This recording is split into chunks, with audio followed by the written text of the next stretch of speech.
like Miami. Miami, Miami, Miami, Miami, Miami, Miami, Miami, Miami, Miami, Miami, Miami, Miami, Miami. It feels like Miami.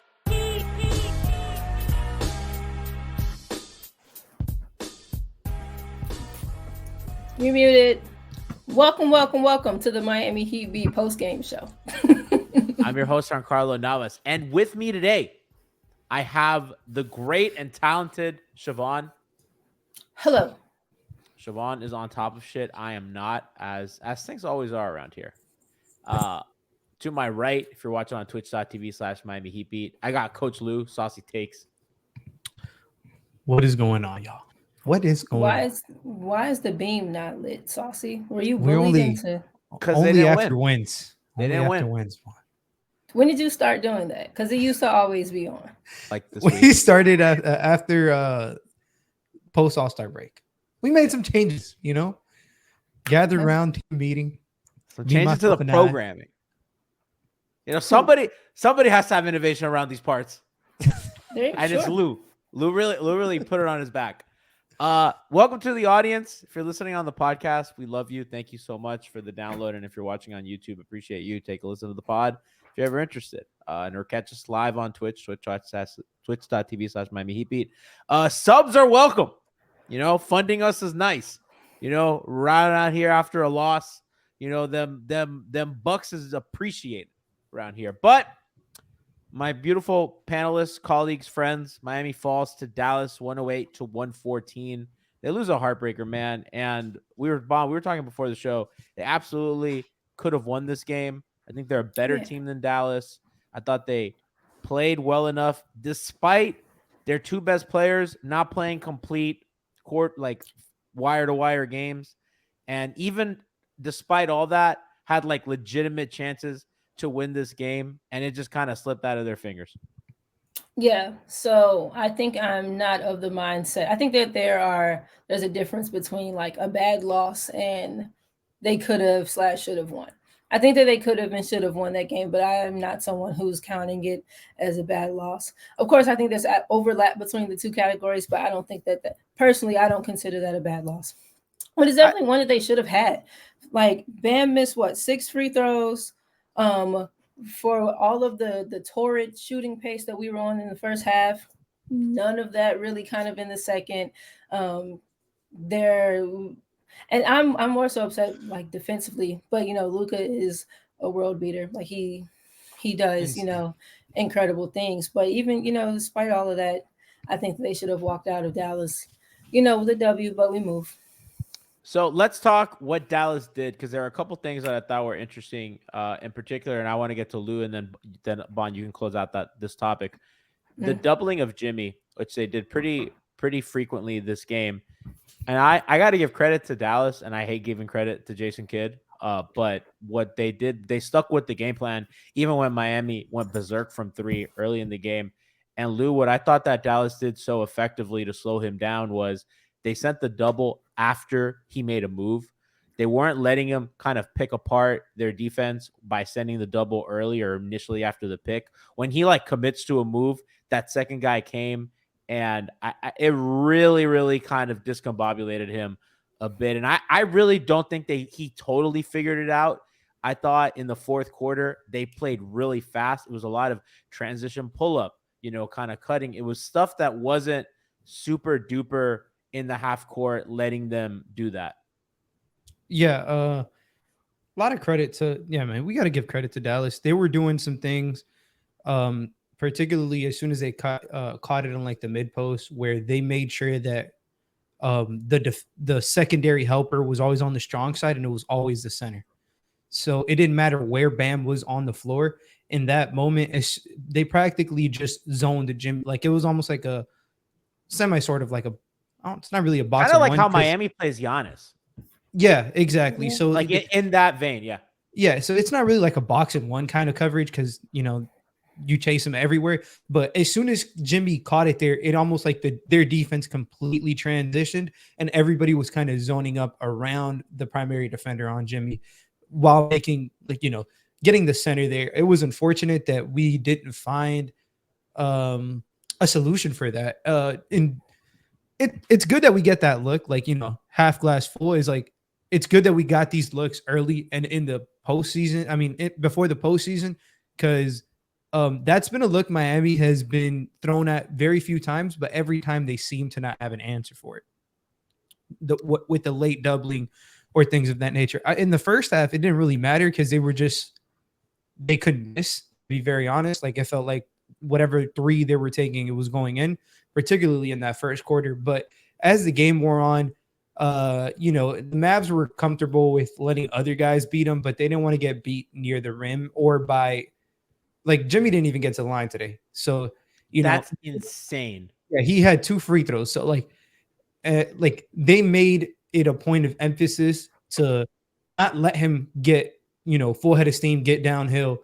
Or when he gets downhill, their bigs were very good at just keeping their hands up and staying vertical. Credit to them. Miami, like Bond said, Miami should have had this game. I can't stand the fact that maybe whatever, man. Fuck it, I'll be petty. I just can't stand the fact that, like, Strus's 3-pointer got taken away on a sus ass call against the Celtics, and clearly Luka, it was a fucking shot, but his whole foot was out of bounds, man. And I was like, nah, they're gonna check it they didn't check shit. And it was just frustrating. I know we lost by 6, so people are going to say those 3 points didn't matter. Bullshit, man. It was 108, 111. We fouled. Caleb fucked up, and he knew it. He fouled when he shouldn't have. If it was just tied at that point, they would have just literally played straight up. And who fucking knows, man? It really sucks. I don't want to blame it on the refs because they could have done so many other things better to, like, negate that. But it just sucks that was even a thing. And, at least my problem was just be consistent, at least from that standpoint. Whatever. I'll be petty today. Bon, I agree with everything Lou said. On top of that, Jimmy had 6 turnovers tonight, which is honestly one of the most unusual things about his night. He's not a turnover guy. He takes care of the ball so often. 5 assists to 6 turnovers, not gonna get a cut. Just a weird night, and I think Dallas did a good job with the game plan. Yeah, schematically, to what you're saying, sending the second guy after Jimmy's already committed to making the move. He's not a handler. He's not a ball handler that's going to give you a bunch of escaping combos. Like, once he's committed to kind of being on his line drive, that's kind of where that's kind of what he's made his mind up to do. And so by sending the second after he's already committed to that, and he's primarily always driving middle, you end up you shrink the floor, yes, but then you shrink the kind of off ball, weak side cutting lanes that guys have to make moves. And so you effectively you stymie Jimmy, but also kind of choke the space for anyone else to kind of operate, unless we were trying to make those baseline cuts. But it's tough. The first half, it didn't even feel like they were Jimmy or doubling Jimmy heavily in the first half. It felt like a concerted effort coming out of halftime. In the first half, they just, shot really well. I thought we moved the ball well. I thought we moved bodies well. And just in the second half, none of that really felt like it translated, or that it came with them into the second half. Defensively, I was not even sure about how I felt about what we were doing defensively. I thought the couple possessions that we played zone, especially early in the game, I thought that it was good. It was active. And then I don't know how much we went to it again. I think the second half team just felt different. And to your point about Jimmy's turnovers, I honestly it didn't register me that Jimmy had 6 turnovers. I'm looking at it now. I didn't, in the flow of the game as it was happening, I don't think that I saw, or I don't know, noticed maybe more than 3. But yeah, between that, missing 6 free throws, we lost by 6. Bam being unable to shake half and half. that's the game right there. You know what I mean? Yeah. Like you just Yep. take 2 points here, 2 points there, 2 points there, and all of a sudden, you're down. Yeah. That's 12 It's a points. 1 point win, 2 point Yeah. win, but it's a win. A comfortable win. Yeah, I'm with you on the defense. Some of it, man, it's just Luka starts hitting stuff like that, man, Yeah. and it's like, like that one pull up three he hit over Jimmy. I just go, what the fuck do you do? You know what I mean? I guess you can play a little closer to him. You're worried about the drive there. It's just you're just in a no-win situation with a guy as good as him, and it's like you're just kind of throw your hands up and be like, well, fuck. Yeah, they did a good job not like Luka got to the line 4 times. Like they did a good job not allowing him to get all the way to the rim. And they were active in moments defensively, like deflecting passes and stuff and like that. But just tip your cap to it. Like it's crazy, man. Like Jesus Christ. Like watching even in the first half when he was missing the shots, I was like, these are gonna start to fall soon. Yes. I could just feel it. Because it was like, I don't want to say they were like they never really rushed him. Like he was putting people in jail early on. Like he was getting off those screens, and he put Rozier, but Jaime in jail a couple of times. Like everybody got it. Like it's crazy. It's crazy his efficiency, and for majority of the game we really didn't have an answer. It's just kind of like, let's hope he misses. Like literally, that's what it felt like. We were out rebounded by 8. And yeah, that was a fucking problem. And the offensive rebounding difference was 8. Dallas got multiple second chance points after we, felt like we got a stop. And it was one of those, what would have been like, it was a stop in like kind of chopping away at the momentum that Dallas was. Like it was a run stymieing, a run, softening type stops.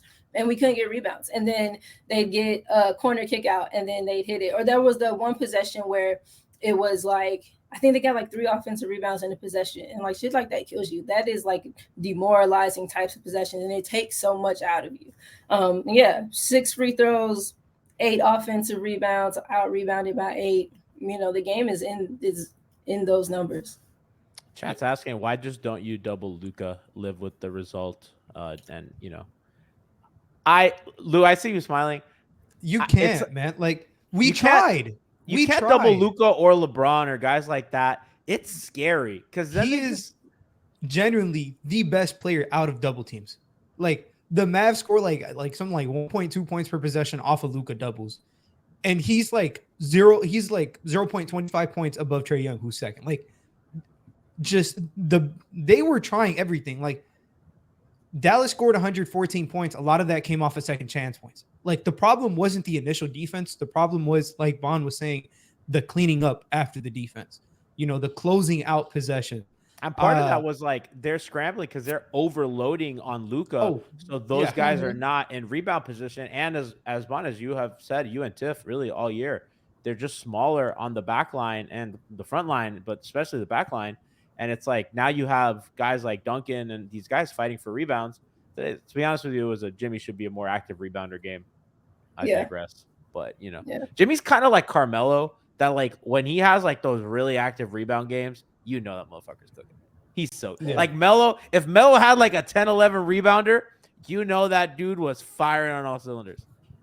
It's like Dallas, they have size, but they also have like activity. They have athleticism in their size. Between Gafford, Washington, and Lively, you have like 3 pogo sticks. So your second jump, your offensive, like all of that stuff is really fruitful for them.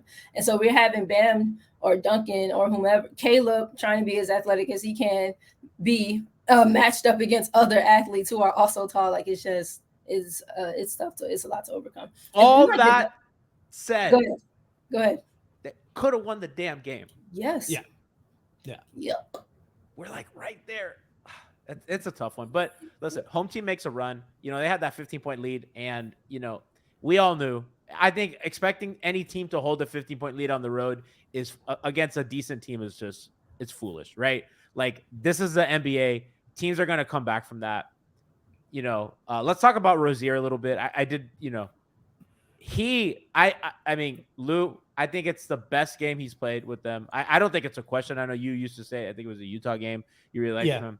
Just the shooting, the getting to the basket, the finishing at the rim, the playmaking. playmaking. Bam robbed him of like 3 or 4 assists by The not finishing.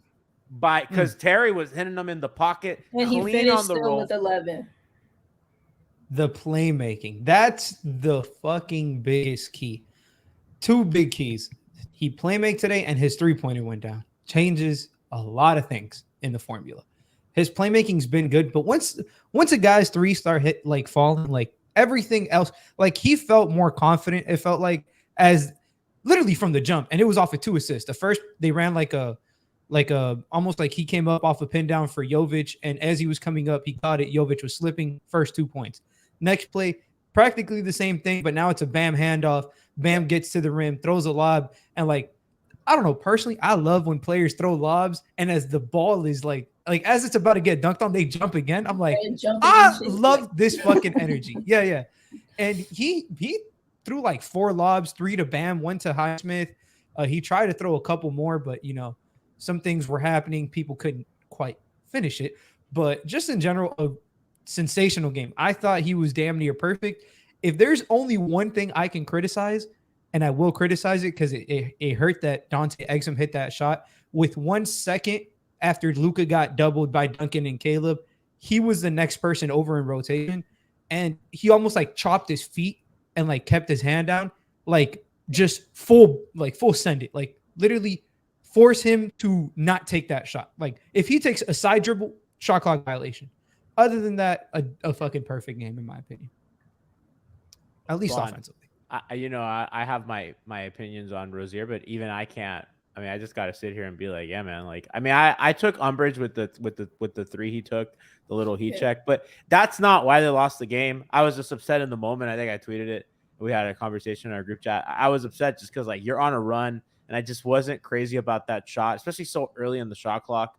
But he was just awesome. He did everything for them, and I love that. I think he played the whole 4th quarter.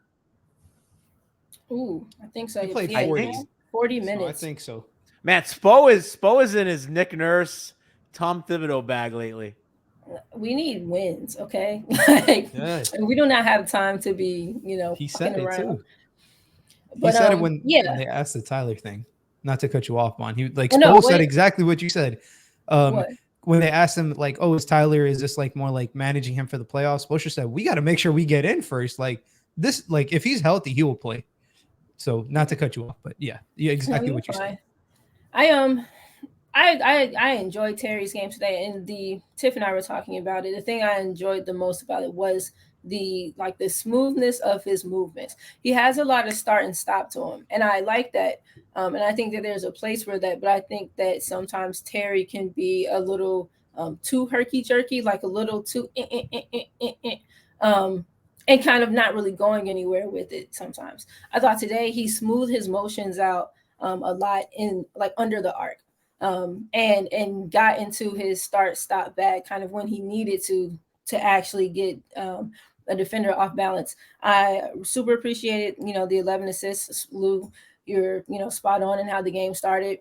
2 great looks for him. Or, the one Nikola to Duncan or however that went, and then his to Bam. And yeah, I don't know. I just think it's important that he continue to feel confident and to feel confident next to the guys that he's next to. I don't want to sound like aloof. Like I understand the issue kind of or with taking the shot. It was early in the shot clock, but it was dwindling. It was a dwindling game clock still. And he just hit the one before that. It was 101, 106, and he hit the sidestep and it was 104, 106. And so I just again, aside from we can kind of have a conversation about Jimmy, but like his shit came on, later in the game, and all of his things felt impactful to me. But it's outside of Jimmy and Duncan, Terry was, unquestionably the best player on the floor for you. The go-to guy. Yeah. I think there's some space to have kind of earned a shot kind of in that vein. But yeah, I'm happy with, what I saw from him tonight. I like the way that how aggressive he was rebounding, and a few of them were in traffic and in areas where they did a lot of tipping shit around tonight I think between like there was a possession where Bam, Duncan, or Bam, Jaime, and Caleb like tipped it off of someone's hands and it goes out of bounds, like things like that. And Terry had a couple in a small crowd like that, and he was just coming down with it and, you know, kind of going. And those things are important. So I'm super pleased with him tonight. I'm happy that, you know, he's getting more and more comfortable in finding his spots. And I tweeted this. I genuinely feel like, and I don't watch as much of the rest of the NBA as I typically do, but you can't tell me Miami's not like a top 5 baseline cutting team. And so Terry's been with us long enough now, and now he's looking for guys coming off of that, where initially you're probably looking for like your pick and roll stuff with your big, and he's still looking for those things with Bam. But that lob he had to, was it Caleb? Or to Haywood.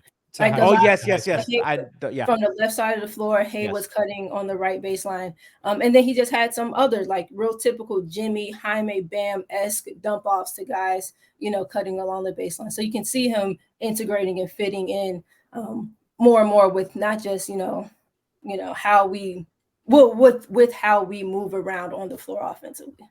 To your point about the cutting, and I thought some of the little backdoors that they got was, you know, Dallas defenders falling asleep. But I do think part of it is like teams are so concerned with shutting Miami's water off in the paint that they overload, and then eventually that kind of defense shifts to the ball. So that guy on the weak side, who's the shooter, who they often leave, whether it's Highsmith, whether it's Jaime, who knocked, I think, 3 down tonight, which was big for them, Caleb, whoever that is on the weak side, that's a free cut when the defense is shifting to the ball handler, to whether it's the handoff, that side pick and roll, whatever they do. And that's available. Highsmith is really good at it because he's the one that's like most left.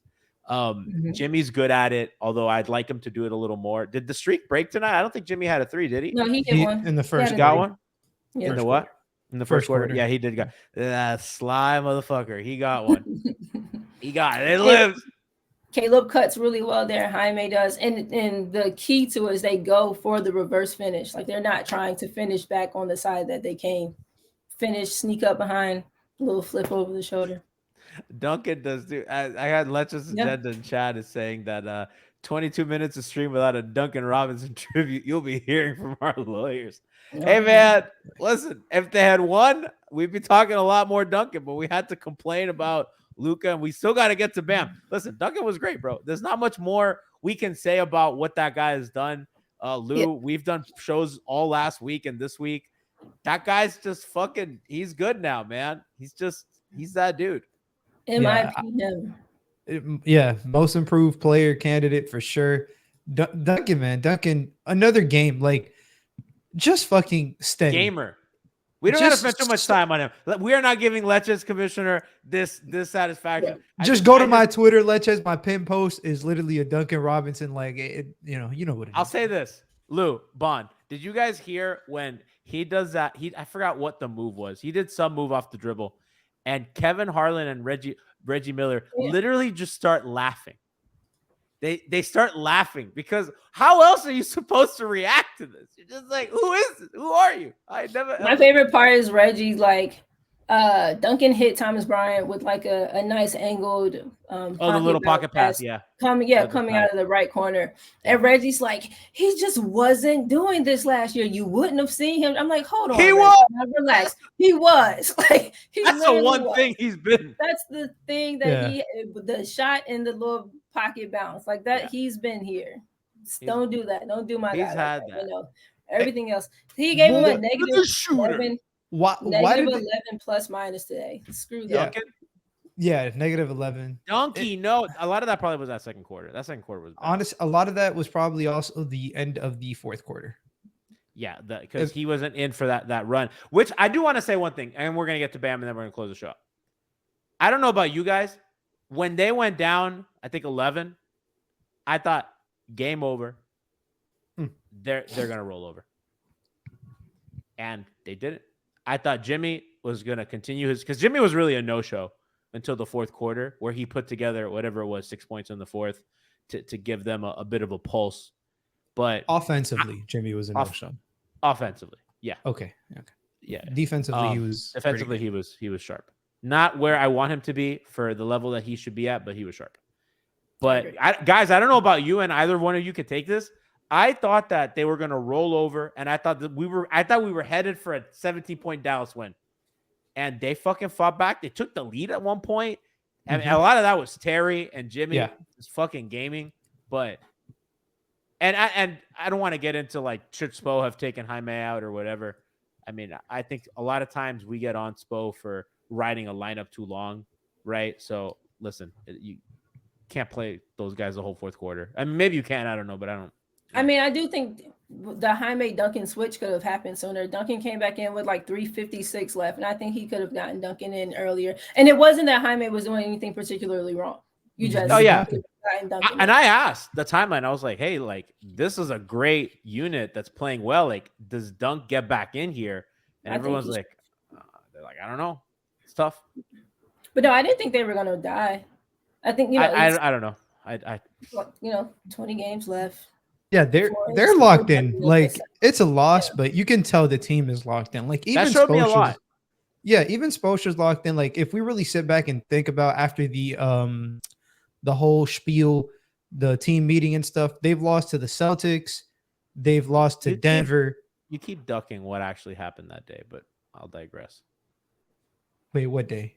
The never mind. Continue. Oh, what? Anyways, Celtics, Lakers, Clippers, and now Dallas. Like those are four very viable teams.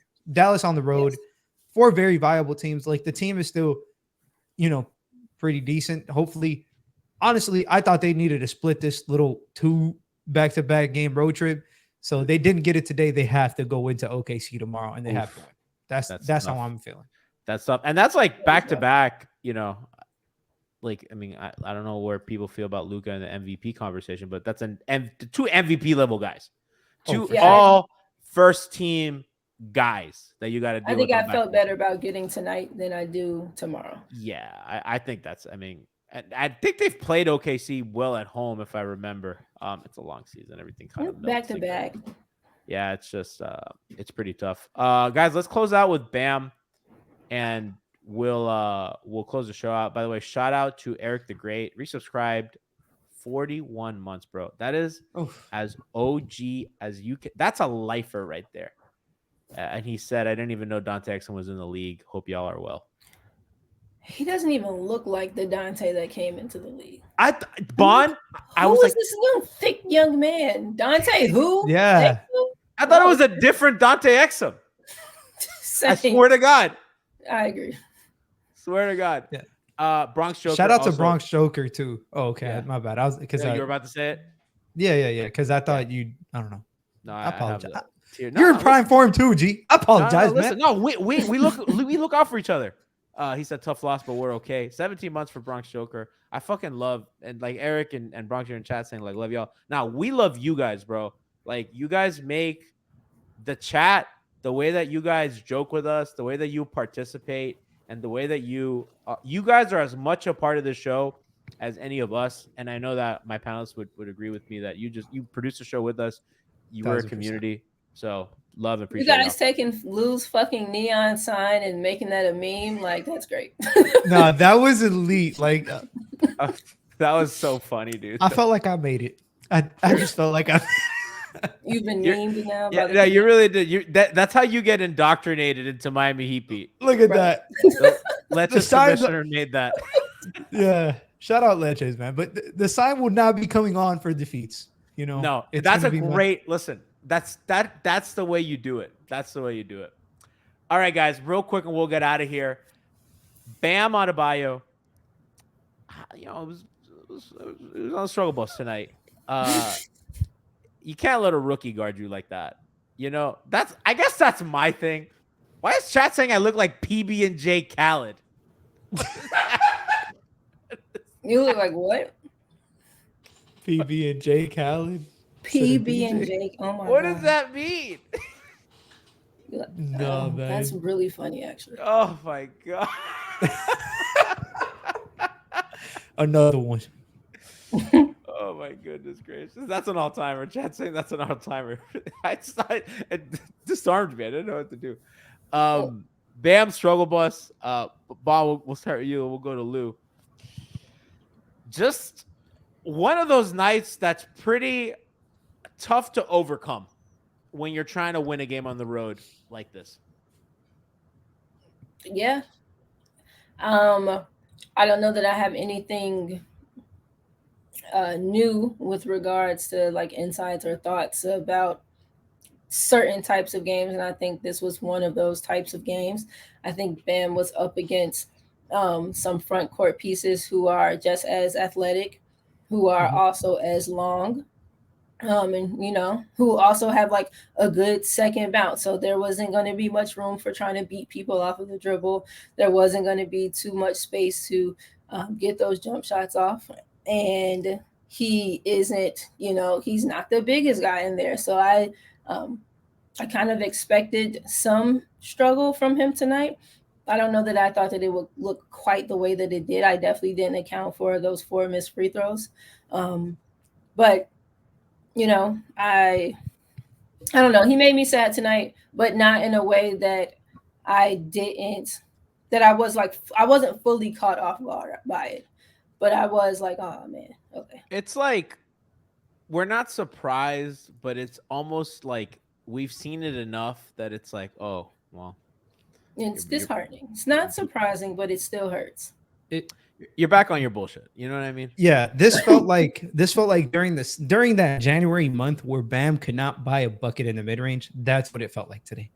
Like even the looks he was getting early in the first quarter, he had like 2 turnaround jumpers, and they were pretty fucking open, clanked off the back of the rim, like back of the backboard. Jesus Christ. I feel like I know one of the exact ones you're talking about. No, I know the one you're talking about, yeah. Hard. Yeah, and I was Bro, like, and those rims are loud. Yeah, I love the way when the ball goes in, it sounds great. I like the little into the net, dude. but when you miss, bro, like when you get front rim, like Caleb had a few, that shit sounded like you throw a medicine ball at that bitch. Man, like, honestly, fuck the Dallas Mavericks arena, because every time, I'm not bullshitting you, every time the Heat brought the ball down at the end of that first quarter or start of the second quarter, they put the brightest fucking red lights in the whole arena. It looked like it was a laser show on the court. I could not have been the only one that noticed this. I was like, what are we doing? We got to do more of that in the NBA. We need more home field advantage. Yeah, man. And it's cool, but we like, what are we doing? We got to catch up, man. Like, we can't let Dallas beat us at that. Like, we got to be the trolls. Like, every missed basket, like, I swear to you, watch the end of the first quarter, it was just fucking the entire arena was red. As soon as the shot goes up and they miss, rebound for Dallas, no more lights, regular lights. I was like, these guys are despicable up in like the command post up there. Respect man. the game. God damn. Respect Lou, the game. how do you feel about Bam? Oh, I'm sorry. Yeah, he just bricked. It felt like he bricked every man. I'm sorry, Lou. I don't want to cut you off.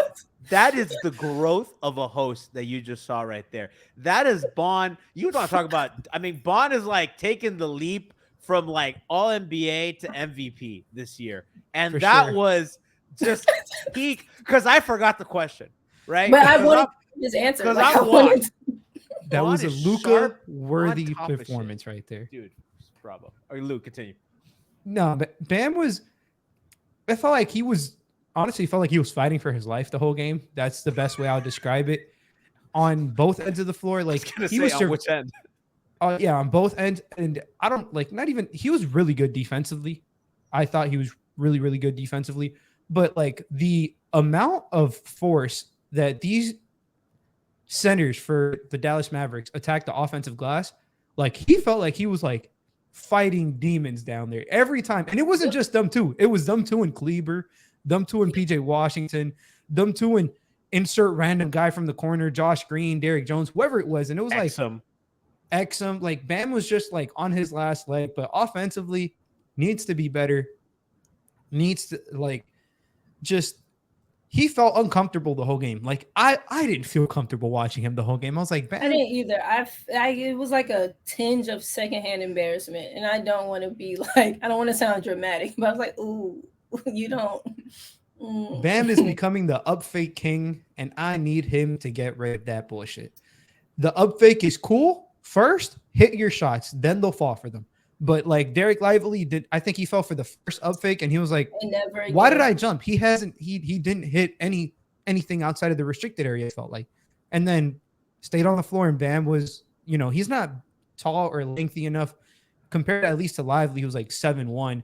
So it was just a little struggle for him. Tomorrow, it's not like it gets better. He goes up against Chet, but he needs to figure this shit out at some point. He has to be able to push Chet out the way. Yes.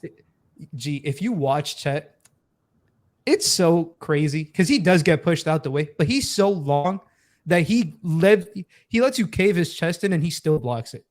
I'm like, this doesn't make much sense. But bro, these kids are freaks. Between he and Wemby, fucking crazy. Ridiculous. We have another one coming in this year too in the fucking draft. Like, stop. We thought Giannis was the final. We thought Giannis was the final form. These guys are ridiculously athletic, man. This is and lengthy, and we have none of that. In like 15 years, they're gonna have to expand the court dimensions. Oh, for at least maybe if not the court, like the sideline. Yeah, like people stay getting injured. I'm actually like not to open this can of worms, but I always think of like these guys get so big and like the human body, like can you like can you take the impact of a professional basketball league, right? Like maybe the answer is they have to shorten the season because the bodies, like the players that are coming out, the people that are playing the game that are this size, like big men have foot problems. Big men, these guys that are that size. And I think they're going to get skinnier, like Wemby, like Chet, because Embiid is hurt all the time. And that's a lot of weight that he has, and it's muscle. But like Yao Ming was a huge guy, got hurt a lot.